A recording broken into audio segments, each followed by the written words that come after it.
So, I need to give all of you an apology for a couple of things. First of all, I need to apologize for the price of this deck. It is not, in fact, a $15 deck. It is a $15.50 deck. I went a full 50 cents over the original asking price so that I could get this thing to work the way that I wanted it to. Unfortunately, that's the other thing I've got to apologize for. I didn't want this deck to work, but it does, and that's the scary thing. If I find somebody using this at my LGS and using it on me, I'm going to be really upset. I'm not even going to lie. But, guys, we got to talk about what I've done with Azlask the Swelling Scourge here for basically $15. Let's get into it. Azlask the Swelling Scourge is a 3-mana Wooburg commander for an Eldrazi player. You know, what fun, everyone! Don't you love the tentacle noodle boys? I know I do. So, full disclosure, my lovely girlfriend, Saki, wanted me to make this monstrosity, and so, as a loving boyfriend, I did. Now I have to live with my mistakes. So, what does this commander do? So Azlask, the Swelling Scourge, if it or another colorless creature we control dies, we get an experience counter. How fun! And because experience counters basically can't be interacted with unless somebody's playing a very specific board wipe, then we basically have that forever. So, Azlask here also has the ability to let us pay Wooburg mana in order to give all the creatures we have plus X, where X is the number of experience counters we have. And then all the Scions that we have gain Indestructible and Annihilator 1 until end of turn. There's no possible way we can destroy that effect and make it completely bonkers insane, right? Right? Well, first of all, let's go ahead and talk about what our plan is with the deck. The core strategy, if you will. Copies. We are going to be making lots and lots of copies. In fact, we have 10 cards in this deck that can create copies. Now, why are we copying things, you may ask? Well, a couple of reasons. There's a couple of creatures in this deck that we do want to copy, and I'll get into those in a bit, but we can also just make copies of Azlask that will automatically die due to the legendary rule. And a lot of our copy cards have the ability to be recurred, like this Splitting Image, which creates a token copy of a creature we control, and then we get to retrace it from our grave if we need to, or Stolen Identity that can create a copy and can be ciphered onto one of our flying creatures to repeatedly use it. Mirage Mockery only costs 3 mana, and it can create a copy of any creature we have. Vizier of Many Faces can become a copy of any creature we have, and we can embalm it to make another copy later on down the road. Ramana can take any of our token copies we create and make even more token copies of them. Self-Reflection can create a token copy of a target creature we control, and it has flashback, of course. Mythos of Aluna can make a token copy of any of our creatures, and if the creature's sufficiently big, we can just pay a certain type of mana into the Mythos, and that creature becomes a fight spell. Croaking Counterpart can copy any creature we have and make it a frog, but it also can just, you know, die. Like, we can just create a copy of our commander, and then it dies, and then we flash it back and make another copy of our commander, and then that dies too. Then we have Quasi-Duplicate, which will create a copy of our creature, and then, you know, we can jumpstart it and make it die again. And then we have Repudiate and Replicate, which gives us one of the rare instances where we can counter a triggered ability or an activated ability, or we can just use it to create a token copy of a creature we control. So that's a lot of copies. Our deck can make lots and lots of copies. Now, why are we trying to make token copies specifically? Why don't we just make a bunch of Eldrazi Scions specifically? Oh, don't worry. We're making the Eldrazi Scions, but we're making all those copies so that we can feed them into this guy, Brutaclad, the Techlore Engineer. Brutaclad gives all of our creature tokens haste, and at the beginning of combat on our turn, he makes a blue Phyrexian Mirror, and then he can convert every token we control into a token copy of a different token we already control. So we can turn all of our token copies that we make into copies of something really interesting, like the stuff that we actually want to be copying in this deck. If we don't want to create copies that auto-dive our commander, we can make copies of Thrumming Bird, Grateful Apparition, and Vexing Radghoul. All of these creatures, if we convert all of our tokens into copies, they will all have haste, even if they were made just this turn, Eldrazi Scions and all. And then whenever they hit our opponents, they will automatically proliferate our experience counters. Do you know what that means? Let's say, for example, we have 5 Eldrazi Scions or Spawns. Pretty easy to assemble in a deck like this. We'll get into how we're going to do that in a bit. And let's say you've got Brutaclad out. So each one of these 10 copy cards, half of them have the ability to be cast from the grave, so we'll probably always have access to one. We quickly create a token copy of Thrumming Bird, which when it punches somebody, will proliferate. Now our 5 Eldrazi Scions all will become copies of Thrumming Bird, on top of the 1 extra mirror we're going to create a copy of as well. So that's 6 Scions. Now we've got the original Thrumming Bird, and 7 other Thrumming Birds total. With these 8 Thrumming Birds, we're going to punch somebody and proliferate 8 times. This means we will now have a minimum of 8 or a minimum of 9 experience counters, because we have to have at least 1 to begin with. That means that the next time we attack in any capacity, all of our creatures will get +9/+9. And if we convert them all into copies of Eldrazi Scions instead of Thrumming Birds, they will be 9/9 Scions attacking that all have Annihilator and Indestructible.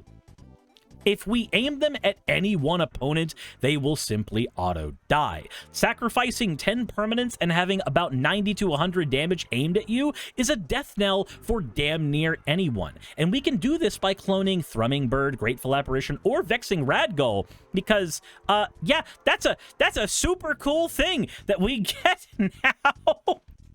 When Vexing Radghoul deals combat damage to a player, they get 2 rad counters if they don't have any rad counters. Otherwise, proliferate. If we punch somebody with 1 Radghoul, they get rad counters. And then when we punch them again, they will automatically get proliferated 1,000,000,000 times because of a combo like this. And we don't necessarily have to do things that fast. Even without Brutaclad, just creating incremental copies of things like Radghoul and Apparition and Thrumming Bird will give us what we want. We can also create copies of Roalesque Apex Hybrid, since it will automatically proliferate twice every time it dies, which is a much better rate of return for getting experience counters than what we would get from cloning our commander and letting the tokens auto-die that way. Kaith, Famed Mechanist, is also in here. She gives all of our non-token creatures Fabricate, which means anytime we cast one of the 22 creatures in our deck, it will make a token, just a basic 1/1 servo that, you know, Brutaclad can transform into a token of any variety that we have. Then we have the ability to either populate or proliferate with Case. Take your pick on how you want to do it. Hell, there's a fun little strategy where you can create a token copy of Roalesque, let the token copy live, kill the real Roalesque, proliferate twice, and then use Kaith to repeatedly clone the Roalesque by populating the token over and over again to constantly do 2 instances of experience counters, which will just put you super ahead. But let's pretend, for instance, that we don't have this amazing setup of token synergies. What would you do instead? Well, we have 3 Experience Matters cards to help with that as well. Minthra here gives all of our creatures +1/+0 for every experience counter we have, without having to spend any mana into it. It also says she gives us, at the beginning of our end step, if any of our permanents leave the battlefield, we get 1 experience counter. All Eldrazi Scions and Spawns have the ability to sacrifice themselves to generate mana, meaning that we will generate 1 experience counter because of our commander's ability, and then another experience counter because of Minthra's ability, making it super easy to repeatedly get more and more proliferations of experience counters on ourselves. But that's not all. Ezri, Claw of Progress, also does this. Anytime a creature with power 2 or less enters the battlefield under our control, we get an experience counter. Eldrazi Scions have 0 power, turns out. So, yeah, Ezreal's gonna constantly give us experience counters, and at the beginning of combat on our turn, we can put X11 counters on another creature where X is the number of experience counters we have. That's never gonna be super relevant, because we're going to be going wide, not tall. But let's say you want to go wide in another way. Othari Sun's Glory creates a 2/2 Rebel token for every single experience counter we have, and every time it swings, we get an experience counter. So if we've got 5, 6, 7, 8 experience counters, that's a lot of Rebels. And then those Rebels can all turn into whatever the hell we want with Brutaclad. I hate this deck. I hate everything I've created here. Every single idea that currently is floating through my head is simultaneously also making me crave violence. But don't worry, we're not done, because we still have to make some of those Eldrazi Scions to begin with. So we've got 5 ways of doing it in the main deck, not counting some other methods that we have access to, beginning with Dread Drone. When it enters the battlefield, put 2/01 colorless Eldrazi Scions into play, and they have sacrifice this creature, add 1 to your mana pool, like all Scions do. Call the Scions can put 2/11 Eldrazi's into play. Kozilek's Predator says when it enters the battlefield, we put 2 Eldrazi spawns into play. Eyeless Watcher puts 2/11 colorless Eldrazi Scions into play when it enters the battlefield. And Emrakul's Messenger will give us a 0/1 colorless Eldrazi Scion every time we draw our second card each turn. That also counts for our opponent's turns. So we've got a lot of ways to make Eldrazi Scions in the deck to begin with, but those aren't the only methods that we have. We've got ways of copying creatures. We have ways of creating token copies of things. When we make an Eldrazi Scion, we can just tap Ramana here and make a token copy of one of those Scions. And we can just get experience counters at a ridiculously rapid rate because of the way this deck is already built. But don't worry. We still have to get into our draw engines, and we will be digging very deep into our deck. Now, for a strategy like this to work, we do need to assemble a lot of pieces, so it's important that a lot of our methods of drawing cards can dig multiple cards deep. So let's begin with some of the basic ones like Ambition's Cost. Lets us draw 3 cards and we lose 3 life. Then we have Ancient Craving, which does the same thing, drawing us 3 and losing us 3 life. Unfathomable Truths draws us 3 cards, and then it creates one of those Eldrazi spawns, because we need more than 5 ways of doing it. Most of our deck better be making this shit. Then we have Vampiric Rites, which lets us sacrifice our Eldrazi spawns to gain a life and draw a card. Vivisurgent's Insight will draw us 3 cards and let us proliferate, getting us further down that line of more and more experience counters. Norn's Wellspring gives us the ability to scry every time one of our creatures dies, giving us super good selection throughout our deck. And we can remove 2 oil counters from it that we get every time a creature dies to draw a card. Relic File lets us sacrifice a creature to draw a card. Tezzeret's Gambit lets us draw 2 cards and proliferate. Glimpse the Impossible lets us exile the top 3 cards of our library and play any of them this turn. If we choose not to play any of these cards, then we create an 0/1 colorless Eldrazi spawn for every single card that gets not unused and thrown into the graveyard. Then we have Moldervine Reclamation. Anytime one of our creatures die, we can gain a life and draw a card. And our creatures are going to be dying a lot in this deck. Ezri, Stalker of Spears, says that whenever we proliferate, we get to draw a card. And when it enters the battlefield, we can pay 3 mana to proliferate twice. Isn't that fun? Then we have Invasion of Alara, a 5 mana invasion that says that we get to exile cards from the top of our library until we hit 2 non-land cards with mana value 4 or less. We then get to cast one of those cards without paying its mana cost and put the other one into our hand. Anything that is ungrabbed with this effect will be thrown to the bottom of the library in any order, so don't worry, your cards are safe. But we can also flip this by punching it with one of our creatures to make Awaken the Maelstrom cast. This card is all colors. Then when we play it, a player will draw 2 cards. Then we are allowed to put any artifact from our hand onto the battlefield. Then we can create a token copy of any permanent we control. Then we can distribute 3 1/1 counters amongst any 1, 2, or 3 creatures we control, which of course we can then proliferate afterwards. Then we get to destroy any permanent an opponent controls. This card is nutty, and in 5 color decks, it is kind of busted.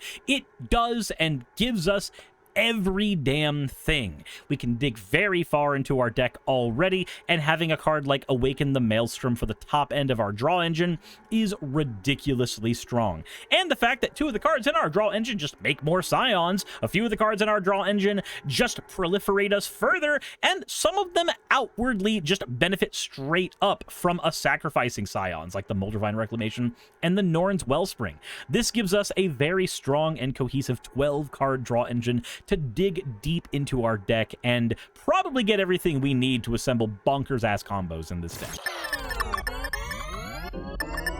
And of course, no self-respecting Magic the Gathering Commander deck would be complete without a slew of removal spells to get rid of our opponent's stuff, and in some cases, cast it for our own. Abstruse Appropriation is one of the 11 removal and interaction spells in this deck.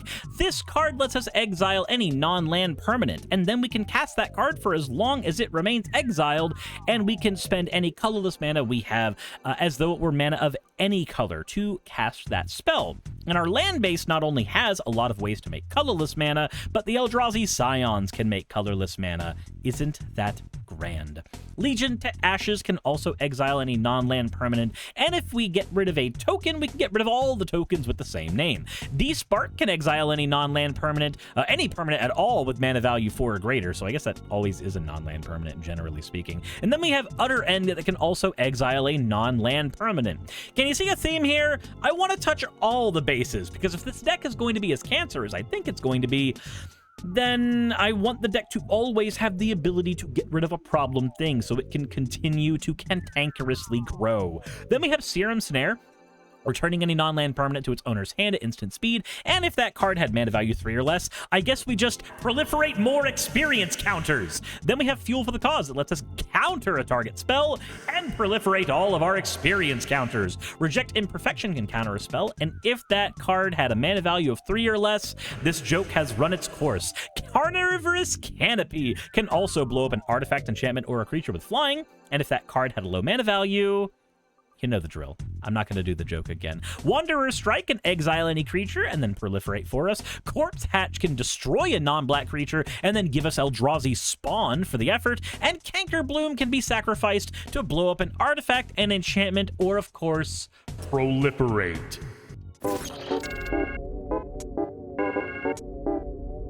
Finally, we have a problem that we need to solve. How do we make a 5-color mana base work on a tight budget? You already know the answer to this. We're going to be running gates. So first of all, we're going to be running Sylvan Scrying. This can let us look for any land in our library, reveal it, and put it in our hand, and then shuffle our deck. We're going to use this to get a particular gate we'll talk about here in a bit. Then we have Gate Creeper Vine, which enters the battlefield, letting us get any gate from our deck and put it in our hand. District Guide lets us get any gate from our deck and put it in our hand. And Open the Gates will also let us get any gate from our deck and put it into our hand. Each and every one of these is giving us access to gates, but they're not the only ways that we have to get gates. Circuitous Route gets 2 gates from our deck and puts them onto the battlefield, so this is our first instance of actual true ramp in the deck. Navigation Orb can get 2 gates out of our deck and put 1 onto the battlefield and 1 into our hand, and Explore the Underdark can get 2 gates out of the deck and also give us the initiative, because we needed to add dungeons to this as well, don't you know? Mirror Convert can tap for 1 mana of any color, and so can Ornithopter of Paradise, and so can Arcane Signet. Each of these is giving us the best bang for our buck for a WUBRG deck, being 2 mana rocks that are lower than our commander's CMC that can also do a lot for us. Growth Spasm can search our library for any basic land, and then, of course, give us an Eldrazi Scion for our efforts. And Path of Annihilation is stupid.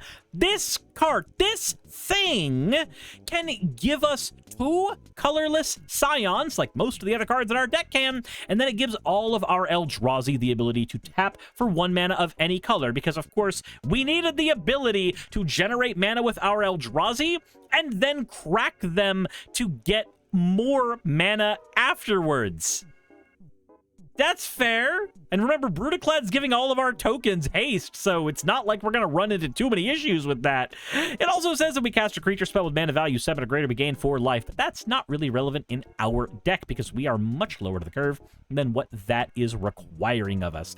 But As for what the rest of the deck is made of, we have 9 basic lands. We're low on mountains because we just don't really have that many cards that need them specifically. 2 of every other one because we are also running each and every new landscape land. I adore these, and I am going to shove all of my love and admiration for these lands onto you as well. What's the worst part of Evolving Wilds? The fact that it always has to come into play and be a tapped land unless you're running a very specific deck. What's the worst part of a card like Shire Terrace or Promising Vein or the Panoramas? The fact that you have to spend 1 mana to use their ability to fetch a land, offsetting the 1 mana that they normally can give. What if there was a land? What if there was 10 lands that did all of that for you? You can just drop it down as a land that can give us colorless mana if we need it, and if we need a particular land, then we can just sack these to give us basically perfect mana fetching. Dear God, we didn't get budget fetch lands, but we most certainly got budget fetching lands. 10 of them. I'm super happy that we did not get an incomplete cycle of these things this time around, and it makes building WooBerg decks super easy. No longer do you have to try to find ways to finagle the panoramas around to make a budget WooBerg deck work, and you can even use these to make a WooBerg deck work outside of running a strictly gate fetching deck. These are fantastic, and every one of them can also be cycled if you find yourself flooded with lands. Like, they're basically perfect. I love these things. Run them. We also have 19 gates, of course, 1 of every guild gate for all of the guilds of Ravnica. Gateway Plaza, which is one of our weakest ones, but it can tap for any mana of any color, which can be useful in certain fixing situations. Heap Gate, Manor Gate, Cliff Gate, Black Dragon Gate, Citadel Gate, and Sea Gate are all giving us various colors for our deck. Gond Gate is the most important gate we have. This lets all of our gates come into play untapped. So even if Heap Gate comes down and says, hey, I can be mana of any color, but the only benefit to me is I'm an untapped land. I can generate treasures sometimes, treasures that can be converted with Brutaclad, mind you, but sometimes you don't have Heap Gate specifically. Sometimes you've got Guild Gates that come into play tapped, Gateway Plaza that comes into play tapped, Manor Gate, Cliff Gate, all of these come into play tapped. Gond Gate says gates don't enter the battlefield tapped. So we can just grab them willy-nilly and just keep on powering through our turns. And then, of course, Baldur's Gate, which the most important thing about this land is in our deck, we don't care about the extra mana that it makes. Sometimes it'll be useful for explosive turns, but oftentimes we're going to use Baldur's Gate to make sure that land removal is kept off of Gond Gate. People panic when they see Baldur's Gate, and rightfully so. So we're going to make sure that our Gond Gate is protected by putting Baldur's Gate out and pretending that this is a card that actually matters in our deck. In ours, it does not. Then we have a couple Omni lands, Exotic Orchard and Command Tower, of course. And with that, that wraps up the mana of the deck. All the ramp, all the gate fetching, all of it. But we're not quite done yet, because this deck is $15. What would happen if we went just a little bit further? So if you've got the money to throw around, sometimes it can be fun to just put a whole bunch of bonkers stuff in a deck like this. So we're going to do a quick lightning round of a bunch of things you can choose to put in that would have broken the budget we're working with, but we're working with a very tight budget and we're already 50 cents over. So we're going to start with Angelic Aberration. Whenever it enters the battlefield, sacrifice any number of creatures that have base power or toughness 1 or less. Create that many 4/4 colorless Eldrazi Angel creature tokens. This basically replaces all of our creature tokens that we sacrifice with new ones, and also gives us the coveted ability to get tons of experience counters. Awakening Zone is a slow but steady way to generate Eldrazi tokens, and Smothering Abomination gives us wonderful payoff for sacking those tokens. Xavier Saw lets us sacrifice any of our Eldrazi tokens to proliferate. Atomize can destroy a non-land permanent and proliferate on top of it. Evolution Sage can proliferate us on landfall. Karn's Bastion's a land that can proliferate for us. Marin of Clan Neltoth Path will give us recursion for all the experience counters we are generating throughout our game. Maze's End would give us an alternate win con for all the gates we are using. World Tree would help smooth out the mana base of the deck. Glistening Orb is a way to proliferate while also having a mana rock. Echoes of Eternity is bonkers in any deck that you throw it in, but especially this one. Any triggered ability of a colorless spell or another colorless permanent we control triggers, we get to do that an additional time. Anytime we cast a colorless spell, we can copy it. So we can play this, cast our commander, get a copy of it, then our commander dies, and then we generate 2 experience counters, except it's going to be 4 experience counters every time we do that. Stupid card. Kozilek's Command can generate Eldrazi Scions for X, which means that we can have a good payoff for that Baldur's Gate. Then we have Staff of Completion, a mana rock that allows us to proliferate if we need. Tech Thul gives us double proliferate if we would normally proliferate. Skull Clamp can be attached to our Eldrazi Scions for a good draw engine. Atraxa Praetor's Voice has Flying, Death Touch, and Life Link, so it's hard to get around to begin with, and also it gives us proliferate at our end step. Yawgmoth lets us proliferate by discarding cards and also gives us a draw engine by sacrificing any of our Scions. And Roaming Throne, because I hate myself, let's be honest, that's the only reason I'm recommending Roaming Throne. I'm so sick of seeing this card, but like, let's be honest, if you just name Eldrazi with this, you're going to get everything you ever hoped for and more. Let's move on to the end. In conclusion, this deck feels busted. I feel dirty. Insert end of video tagline here. Hey, I just quickly want to give a thank you to all of my wonderful patrons who keep this show running. YouTube and Twitch are a pretty bumpy ride at the best of times, and the stability that Patreon provides me is worth more than I can say here. I'd also like to thank each and every one of my $20 and up patrons here. And they would be Red Joker, Blitzkrieg, Cameron, Dren, Jemshin, Smiling DM, Poundini, Nabbity Babbity, Naomi, Isaac, Agamotto, Jordan, Ravi, Giuni, Kiratorian, Prisma, all of you, Sagitta, I'm not saying that part, and Starlight. And finally, thank you to everyone else that helps keep this channel alive. While you're here, why not check out another video? And thank you for watching.